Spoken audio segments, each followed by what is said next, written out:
So my guest today, I'm super happy, is an old friend of mine, Brian Ardoin. We met in New Orleans. I was working I was working on for Marforez. He was working for Marfor North, and I don't know why we first encountered each other. However, we did. And there's certain people that you meet that you just click with. You have good conversations, and you just know that they're going to be in your life forever. Now, Brian has since then retired from the Marine Corps. He's also retired from the Louisiana State Police. He's now a coordinator of public safety and protection at LSU Unice and an instructor, soon to be an assistant professor of criminal justice, public safety, fire and emergency service. He's been married for 21 years, and he is the father of 4 boys. And he is joining us today. I'm very excited to hear his story because it was his first time, and he was also the first in his family to run for political office.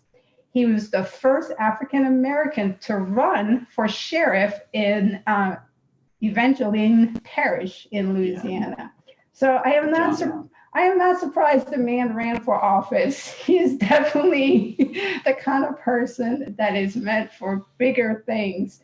And so I'm so happy to have you on, Brian. Thank you so much. And listen, so we met, let's see, it was in contract specialist world, right? Yeah, I think we were both working for Marforez at the time.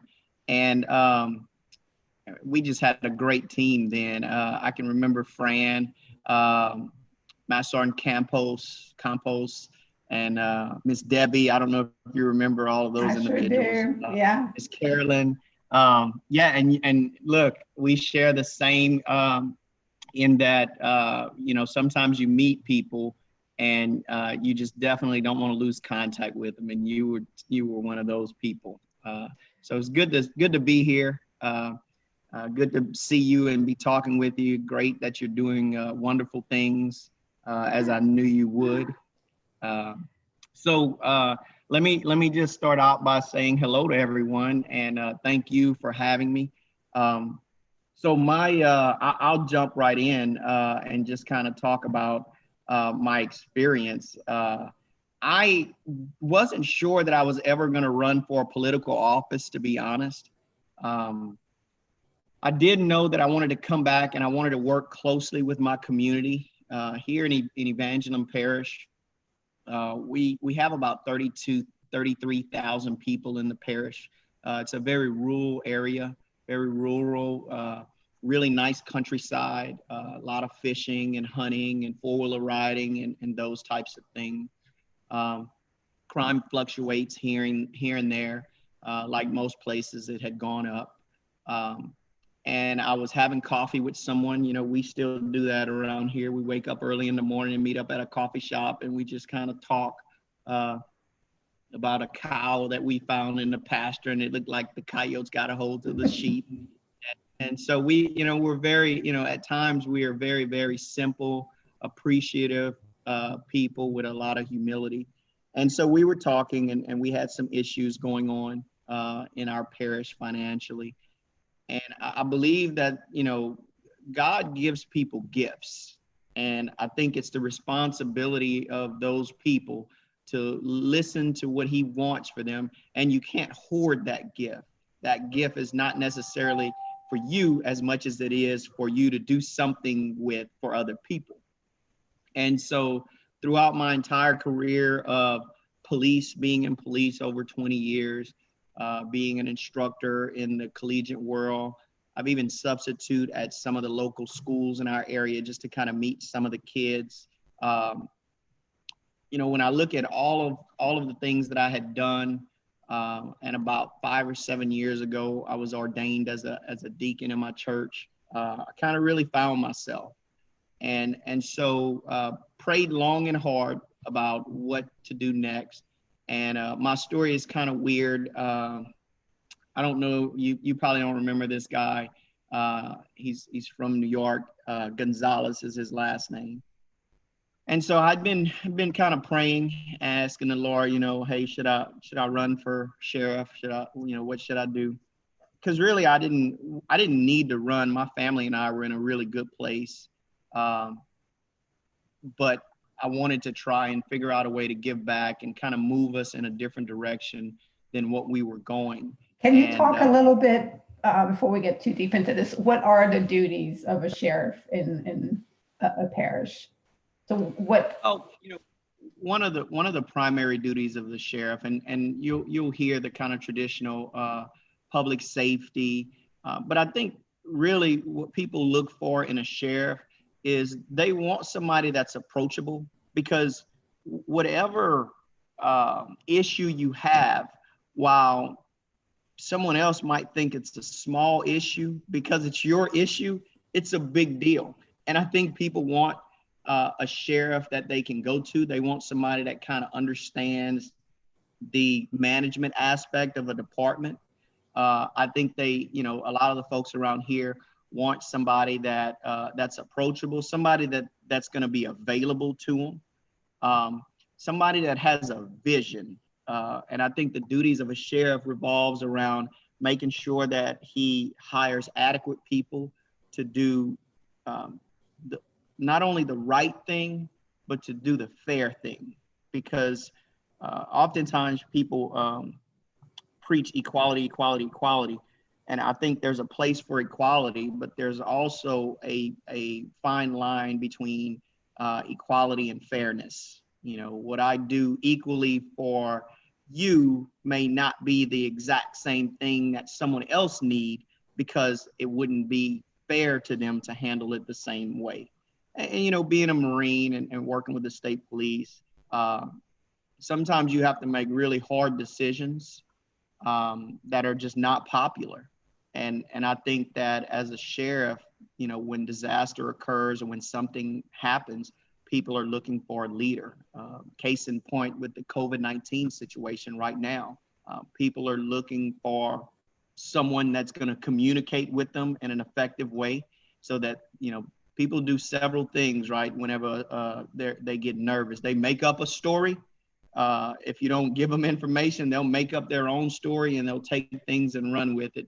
So I think, for our area, managing personnel, ensuring that you can generate revenue, keeping people's area safe, being able to solve crime, being able to provide resources to people, because it's really not just about crime as a sheriff. It's also about being able to provide preventative resources, so we don't always go down the criminal road. Yeah.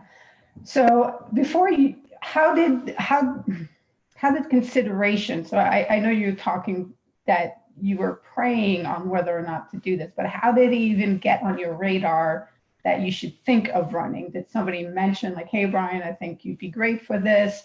Or like, how did it come about?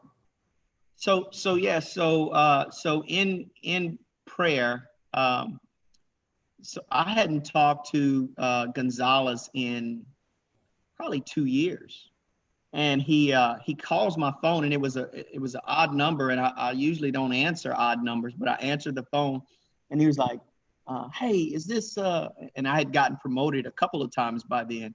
So he's like, is this Gunnery Sergeant Ardoin? And I was like, yeah, who is this? And he's like, man, this is Gonzalez. This is his exact words. You're not sheriff yet. And coincidentally, I was praying to the good Lord of, hey, what's in store for me? What do I do? How do I give back to the community? Because I also co-founded a nonprofit organization called Revelation Outreach, where we provide food resources and utility resources, and we also provide a kind of an educational tutorial to students in the area, kind of a leadership school. So I was kind of already involved in the community. And so he calls me and he says that, and I kind of shrug my shoulders and blow it off. And then probably about 3 or 4 weeks later, I get approached at a coffee shop, and they said, you should consider running for sheriff. And so all of these little plugs, I guess, are coming out of nowhere. And I always say, when the good Lord talks to you, it's not like in the movies where you hear a voice out of the air talking to you. He does it through his angels on earth. He does it through people. And so ironic things happen through people, and you just have to have enough faith to be able to kind of put it all together, right? And I don't mean to make this a sermon. This is just kind of my way. Right. And so now you're getting the signs, and you make the decision that you're gonna go for it. You're gonna run. What was the first step? Because the other thing was that you were going to be the first African American to run for this office. So what's going through your mind once you made the decision that you're going to do it? So I didn't make the decision by myself. I actually sat down with my wife, and we just kind of talked. Yeah. We just kind of talked, because at the time, she was also, with me retiring from both state police and the Marine Corps, it's kind of her time. And she's a principal. She was new. She was a new principal. She had just gotten promoted. And so she was extremely busy in her occupation in her life. And I wanted to be a supportive husband because she had always supported me. So I mentioned it to her, and she was like, well, and I said, listen, you don't have to answer right now. I said, just what do you think about me running for office? And look, to be honest, I didn't have any consultants. Like, I didn't know all that came with running for office. I didn't realize the financial obligation. I didn't realize the relationships that you have to build even before you kind of go public. Like, it's a lot of behind the scenes stuff that needs to occur. And then I knew that I had a huge barrier as being the first African-American person. But I'll tell you, in our area, although, it's a predominantly white area, probably, 60%, it's still a makeup of me, because I grew up in rural Evangeline Parish. I grew up in a predominantly white community that embraced me. And I moved around, not necessarily physically, but I've always visited all these other communities. I was in touch with a lot of the farmers. My dad was a diesel mechanic, so he would always kind of move around. And so even in the city, in the smaller cities we have, like Ville Platte and Mamou, I was a police officer in Mamou. I was a trooper in the Ville Platte area. So a lot of the folks knew me. I was always at the churches talking, doing presentations. So I was kind of well known. So if there was anybody that could pull off a win for sheriff in our area, I really believe that was me. Just because when most people look at me, and I mean, I'm not naive, but they don't necessarily see race, right? Or if they do see it, they couple it with, yeah, but he grew up with us. Yeah, the guy that they know, like they see you for who you are and who they know you to be. Now, were you running against an incumbent, or were you running like their office was up and it was going to be somebody new no matter what? No, it was so it started out as 9 individuals running, and it kind of withered down to about 7 that actually qualified.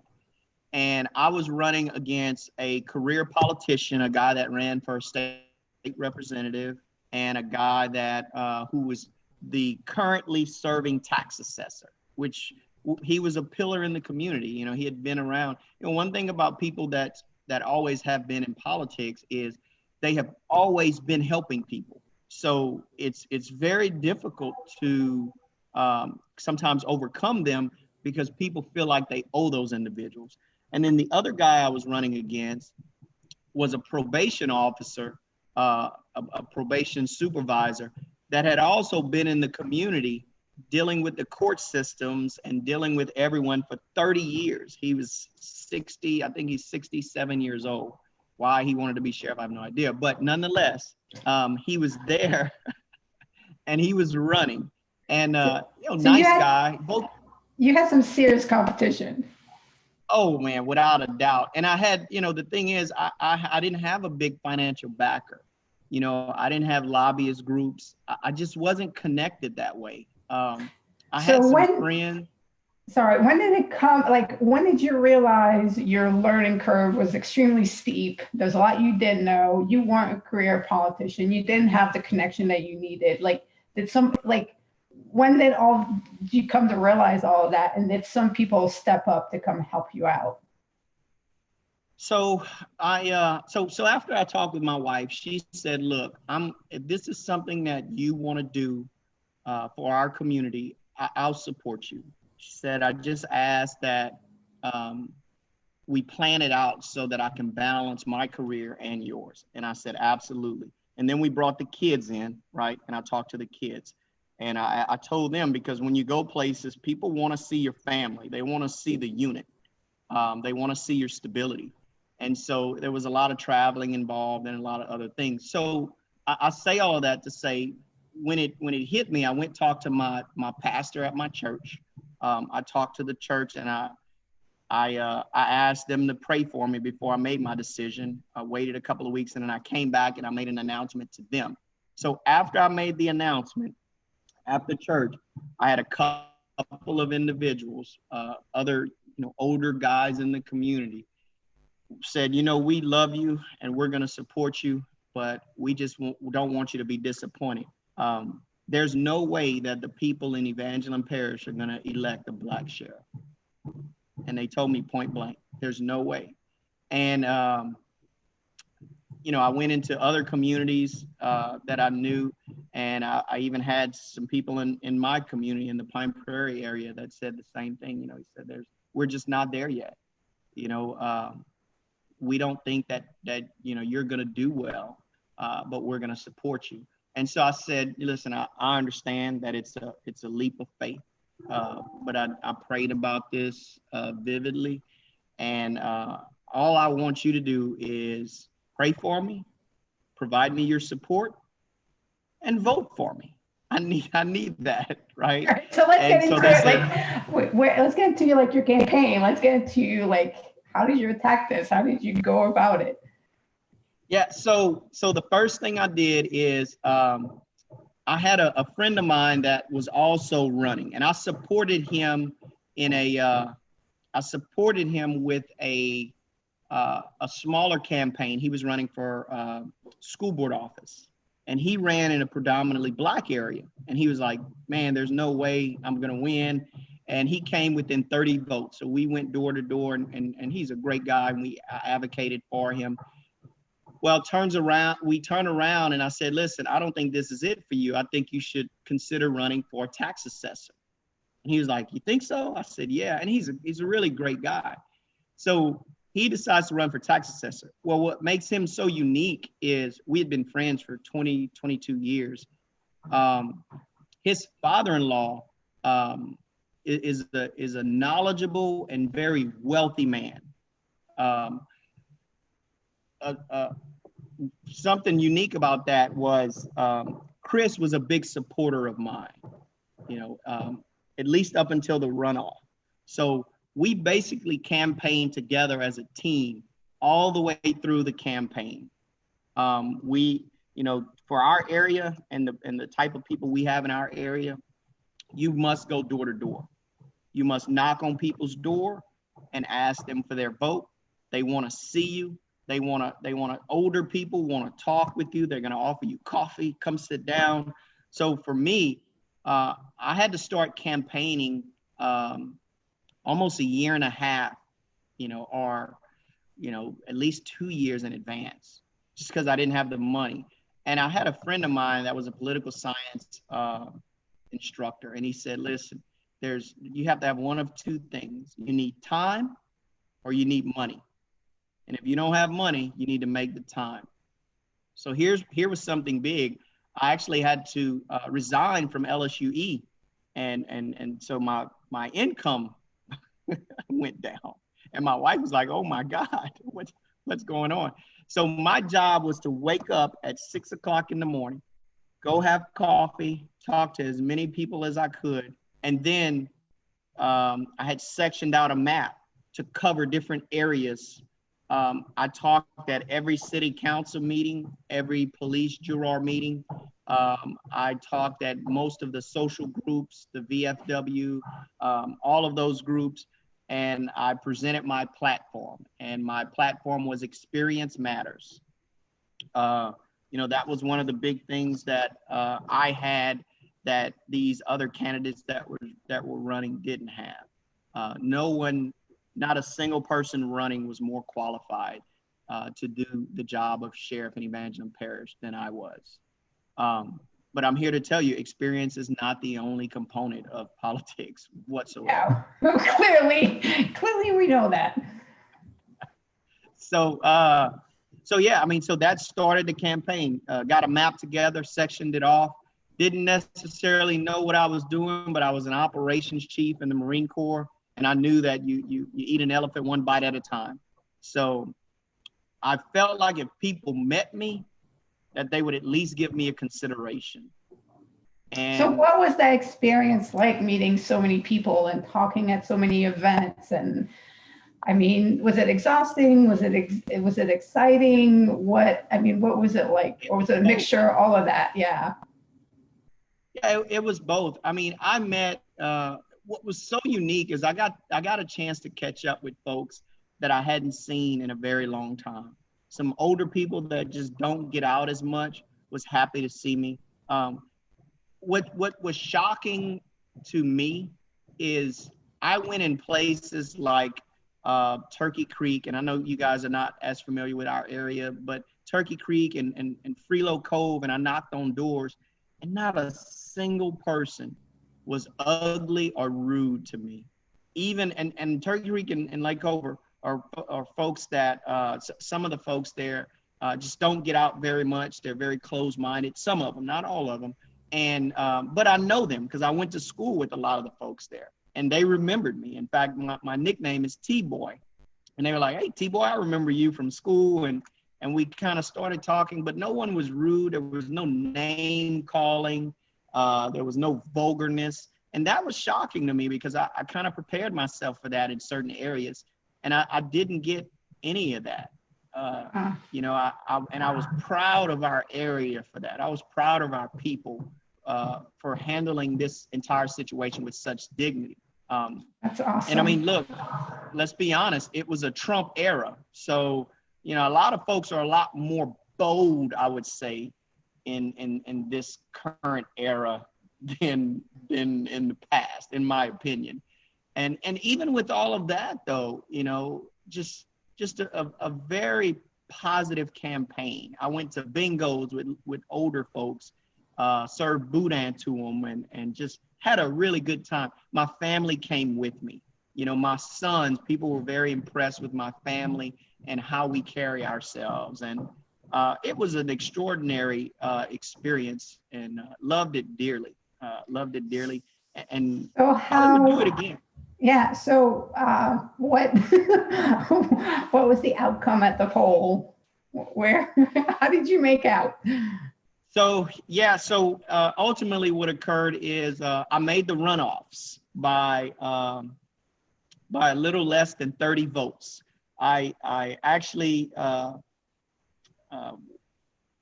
came out ahead of the career politician, which was huge because no one thought that was going to happen. And then we go into a runoff.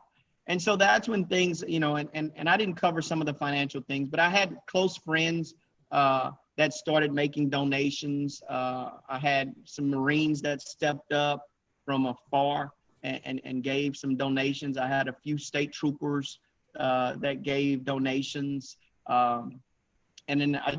So it was truly a grassroots campaign. I had the little old lady that I knocked on her door that was on a fixed income that gave me $5 and said, "Hey, this is to help you." I had, old men that said, "I never thought I'd see a colored fella running, and I like you, son. And here's $20 to put some gas in your vehicle. Thanks for coming by." I mean, it was just, it made me really proud to be an American, to be honest with you. And it, because you go out, you fight for this country, you you put your neck on the line, and sometimes you don't see the fruits of the labor. And then sometimes the media, sometimes portrays stuff in a different light. So that moment for me was huge. And, it was just a great experience, That's I was such a really huge proud of it. accomplishment, Brian. That's so amazing. It's a massive accomplishment that you made it so far. You made it to a runoff. I mean, and against the odds, and you like you said, I mean, you pounded the pavement, you did the right things, you enjoyed the process. And I definitely hope, and I'm sure the community, when the position comes up again, is going to come looking at you and asking you to run again. I hope you'll consider it. Yeah, listen, I don't make decisions. I'm very subtle, and I put some thought into it, because when you take on roles of politics, you don't only belong to your family anymore. You kind of belong to the people, and you work for them. And that's why I think it's so important to ensure that people understand your values and what you stand for before they elect you. Yeah. Because you don't want to be a type of politician that, because your duty is to represent the people that elected you.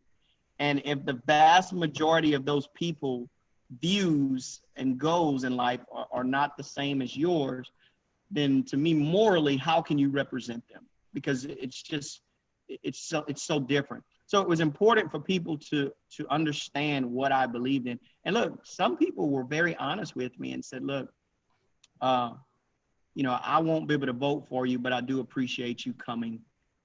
Some people were like, hey, I appreciate what you said, and we line up. I believe you, and I think you're going to be the right choice for this parish. And so I appreciated that. I thought it was awesome. But to run again, I don't know. It would take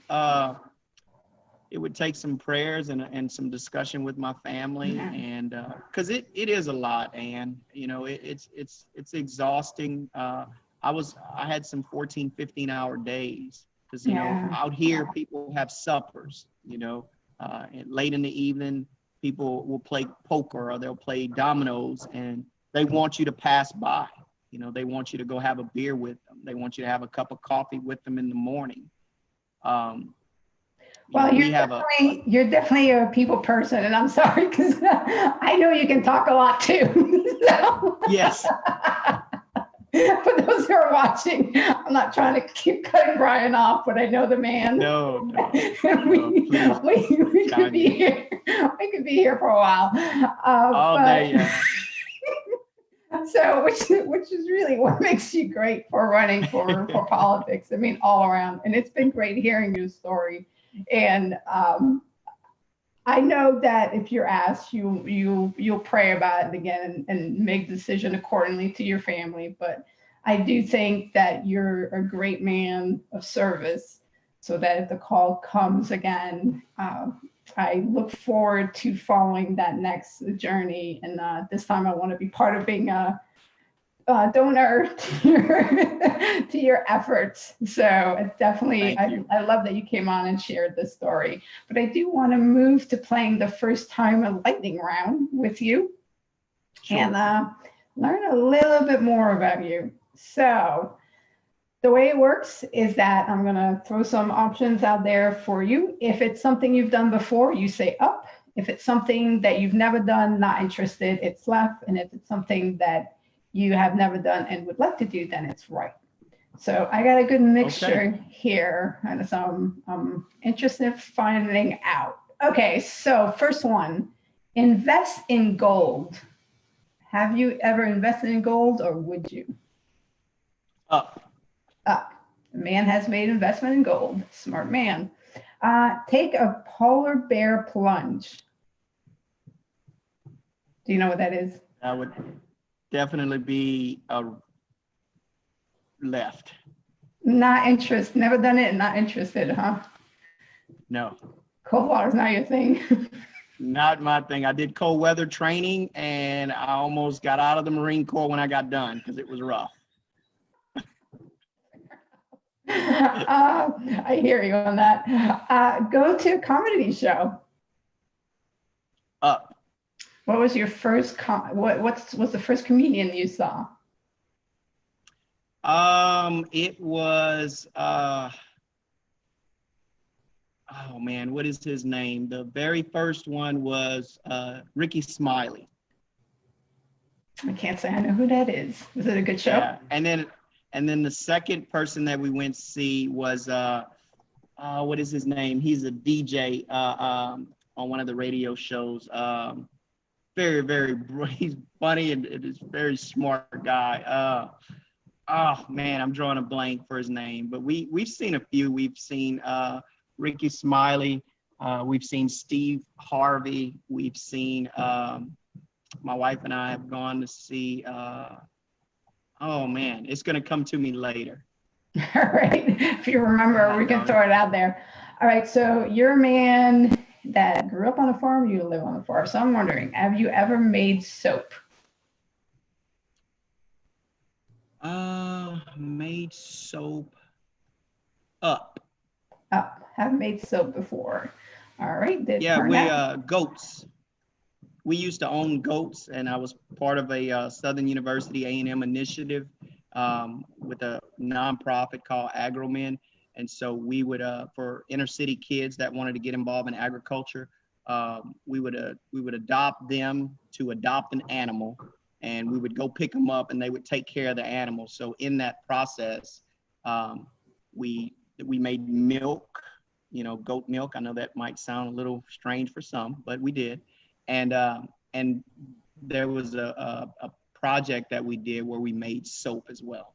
Oh, wow, awesome. All right, not from your wife, a professional one, but get a foot massage.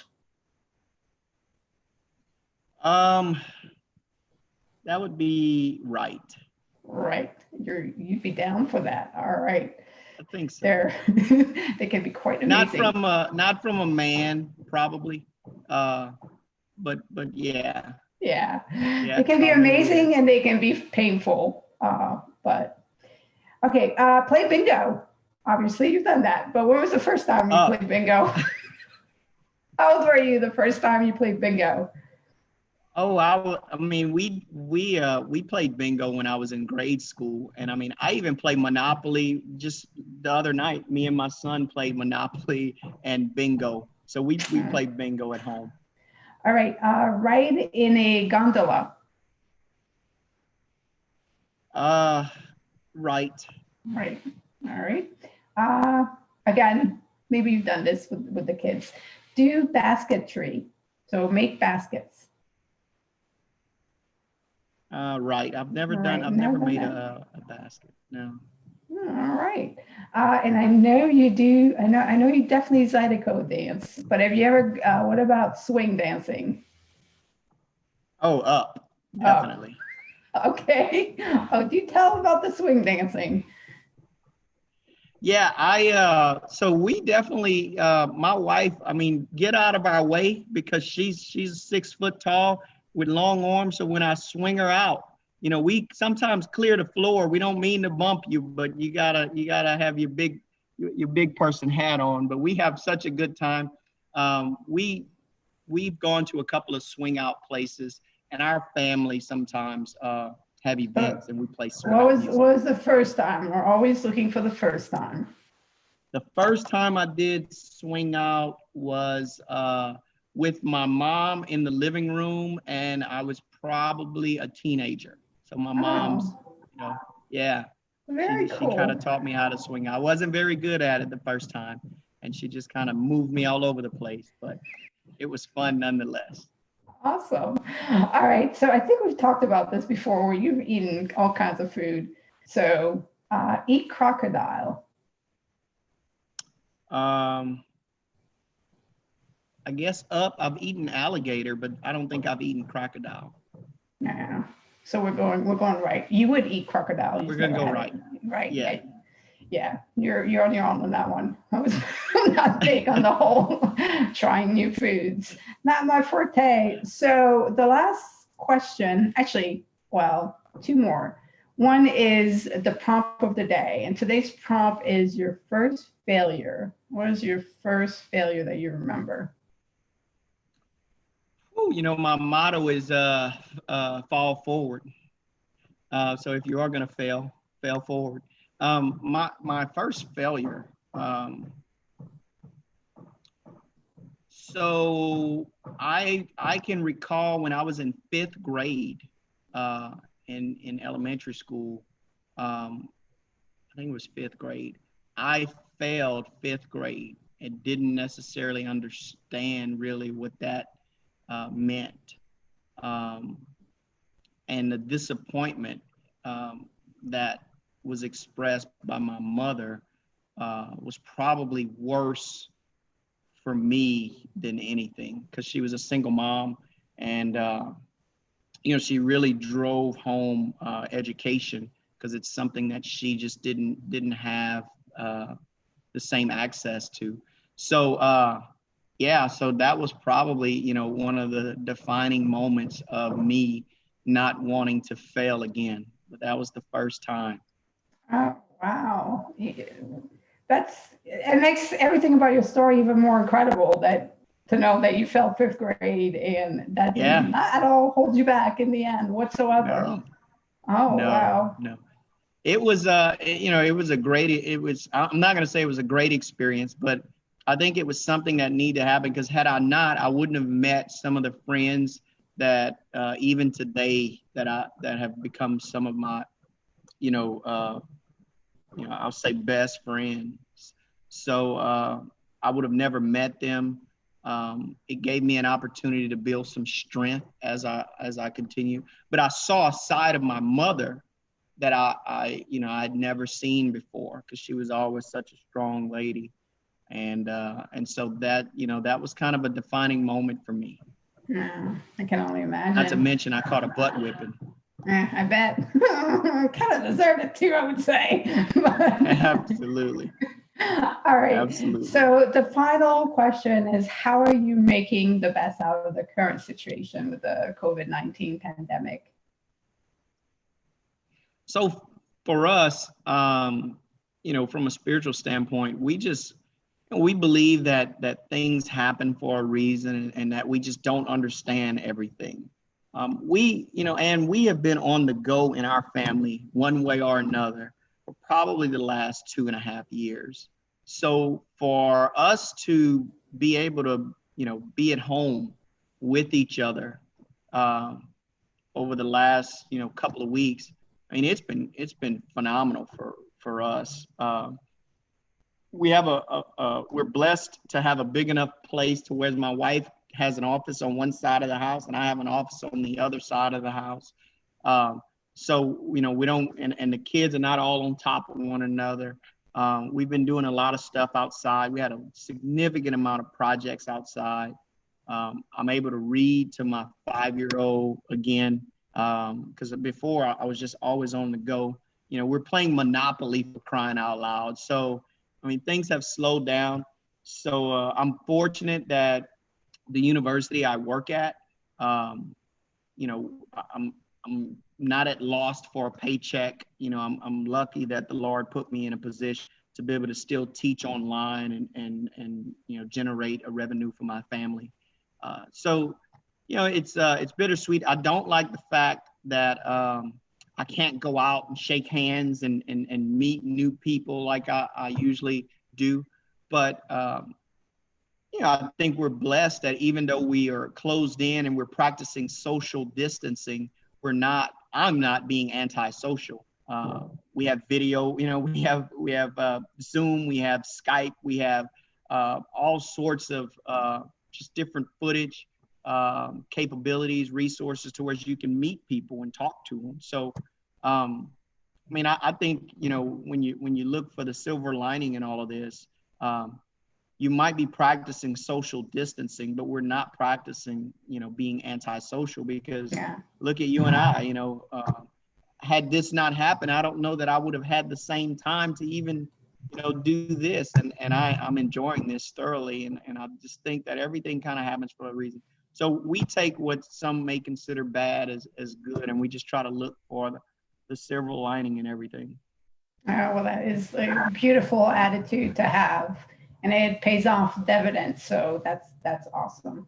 And I really do appreciate you being on the first time storytelling with me. And you're right. I mean, I had no plans on starting this series before everything happened. So, I wouldn't have been reaching out to people, to friends, and say, hey, let's catch up, come share a story with me. And it has been amazing because it gets me to reconnect with a lot of people that I have not talked to in a long time. Although there are, I'm tracking what you're doing and you're in my thoughts and my prayers, but, that only goes so far. Getting that FaceTime this way is also pretty important. So I really do appreciate you coming on and sharing your story. Thank you. Thanks for having me.